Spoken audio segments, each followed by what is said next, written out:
Bonjour à tous, vous voici enfin sur la dernière étape de notre fameux exercice.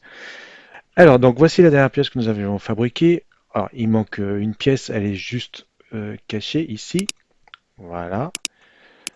Donc voilà, nous avions fait un bloc support ici et puis un bloc qui vient s'insérer à l'aide d'une queue ronde et qui va contenir une inscription.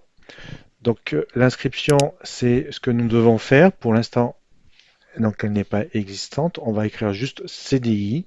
Alors je vais vous montrer une méthode très simple dans ce cas particulier qui est simple et je ferai une deuxième vidéo peut-être pour montrer des cas de figure où c'est beaucoup plus complexe et je peux vous dire que j'ai beaucoup galéré, mais heureusement j'ai appris à l'aide d'autres youtubeurs qui avaient mis des choses en ligne que je vous mettrai peut-être en lien juste au-dessus, même si c'est en anglais. En tout cas, j'essaierai de faire une synthèse de tout ça pour vous aider.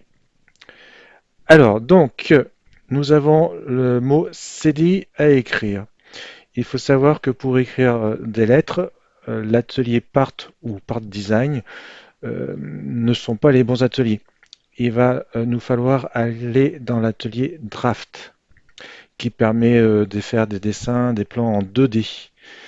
Donc, je clique ici, je sélectionne donc l'atelier Draft.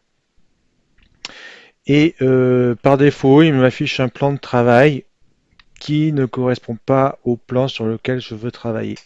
Alors, pas de panique, la solution pour se mettre sur le bon plan, elle est très simple. Vous cliquez sur le plan sur lequel vous voulez travailler et vous avez juste à cliquer. Vous voyez, là, je suis sur le plan de dessus, mais si je clique, il va prendre comme référence le plan que j'ai sélectionné. Et là, comme par magie, ma surface de travail est au bon endroit. Donc, je vais agrandir tout ça. Alors, pour écrire du texte, vous avez des outils en jaune pour faire des constructions. Alors, l'atelier draft, je ne le maîtrise pas du tout. J'y vais jamais. Pour être franc, j'ai découvert en plus ou moins avec le projet, à quelque chose près. Mais je peux vous dire que pour écrire du texte, donc il faut sélectionner l'outil forme à partir d'un texte. On clique dessus. Nous avons une fenêtre qui s'ouvre. Alors, on peut faire démarrer un peu n'importe où le début du texte, de toute façon on le repositionnera. Je vais démarrer ici mon texte. Donc ça s'affiche les coordonnées ici, mais ça n'a pas d'importance du tout. Alors, je vous propose d'écrire donc les lettres CDI, donc c'est dans la zone chaîne de caractères qu'on écrit ce que l'on désire.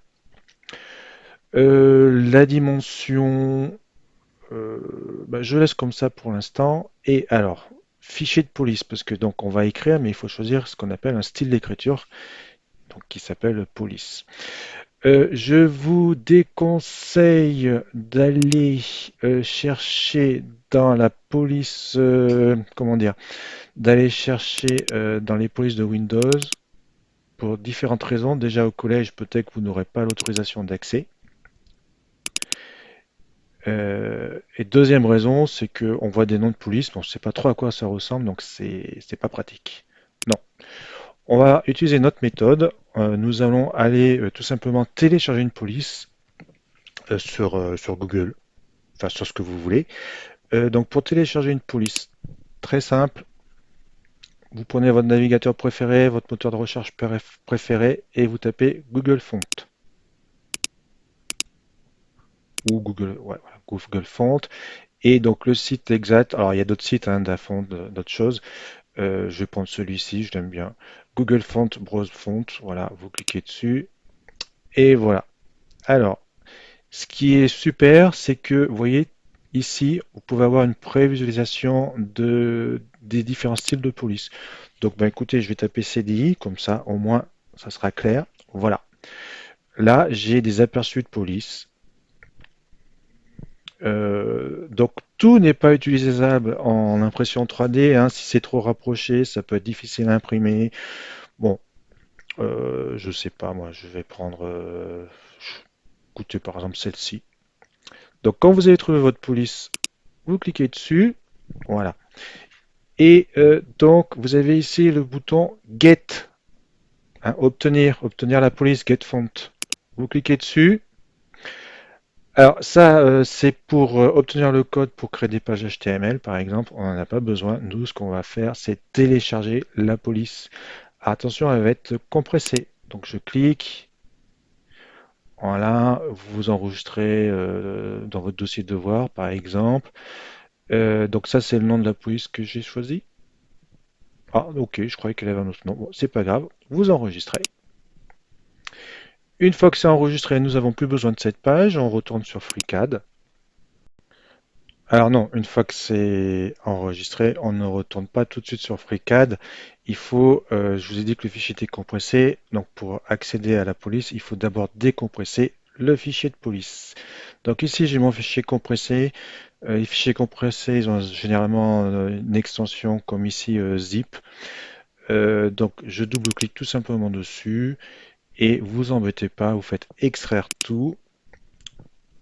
Vous validez l'extraction.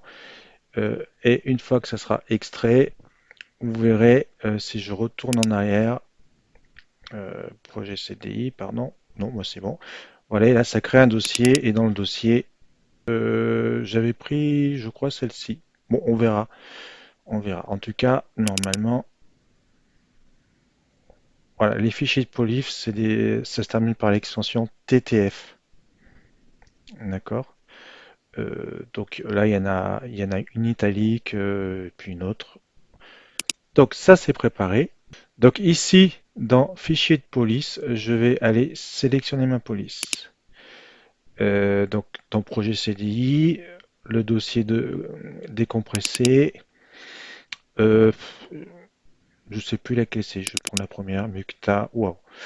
On va prendre une régulière, c'est-à-dire classique, et je vais faire ouvrir. Alors il ne se passe rien, j'ai défini le type de police, sa hauteur, le texte, je fais OK, voilà. La hauteur est pas mal. Alors, si vous voulez agrandir, il n'y a pas de souci. Vous voyez ici, chip string, ça veut dire, c'est mon petit S ici, là. J'ai créé une forme. Euh, String, c'est phrase, c'est du texte. Donc, une forme de texte. Donc là, je vais double-cliquer et je vais augmenter. Je vais passer à 15 par exemple. OK. Oula. Oh, ça rentre peut-être, on va voir. Alors, une fois que vous avez votre écriture, il va falloir la positionner comme il faut. Donc le plus simple, je prends ici la vue de droite a priori. Voilà, je suis en face. Et je vais sélectionner, alors vous voyez, Shape String, je vais faire un clic droit dessus. Et le plus simple, c'est vraiment l'outil transformer. Alors, transformer, ça fait quoi? Ça permet de déplacer l'objet, voire même de le faire tourner dans toutes les positions. Donc ici, je vais prendre la flèche verte, je clique, je relâche pas, je vais vers le bas, hop, je suis presque au milieu. Ici, je vais aller, je clique, je maintiens vers la gauche. Ici, mon incrémentation est de 1 mm. Je vais changer ça, on va mettre 0,5. Et j'ai défini une rotation tous les 15 degrés. Donc démonstration. Si je prends le bleu ici, vous voyez, je tourne tous les 15 degrés. Donc c'est facile à remettre en place. Et là, par contre, je viens de dépasser d'un demi-millimètre. C'est pas mal. Hop. Ouais, ça a l'air bien. Voilà, vous faites OK. Voilà.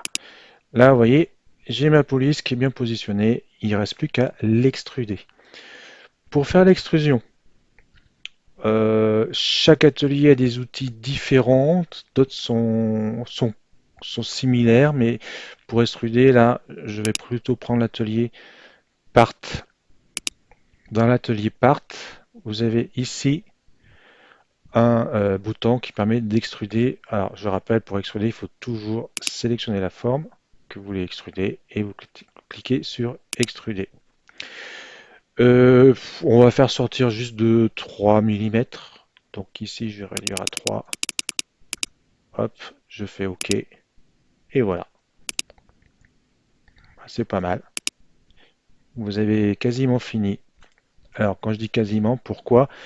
Parce que cette pièce-là, elle n'est pas solidaire à celle-ci.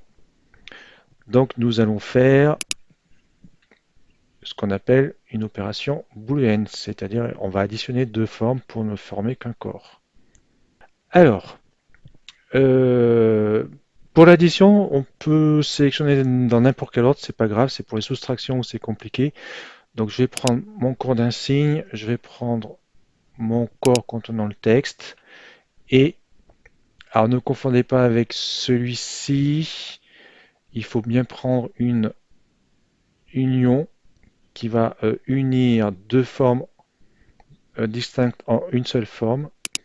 Donc, une fois que vous avez cliqué, vous avez les deux pièces qui sont maintenant dans ce dossier-là, qui s'appelle fusion, parce que vous avez fusionné deux pièces, donc on les retrouve ici.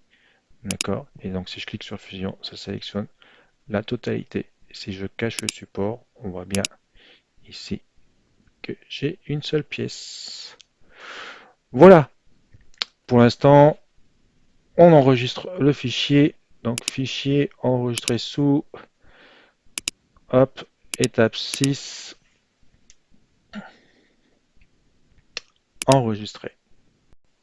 Voilà, le projet est terminé, en tout cas le projet de démonstration. Maintenant, vous allez pouvoir attaquer votre propre projet, sachant que je vous ai montré le minimum et que, par exemple, pour les plus avancés, en fonction de votre projet, vous vous rendrez compte que vous n'avez peut-être pas appris assez de choses sur l'incrustation de texte, parce que là, on a fait sur une surface plane.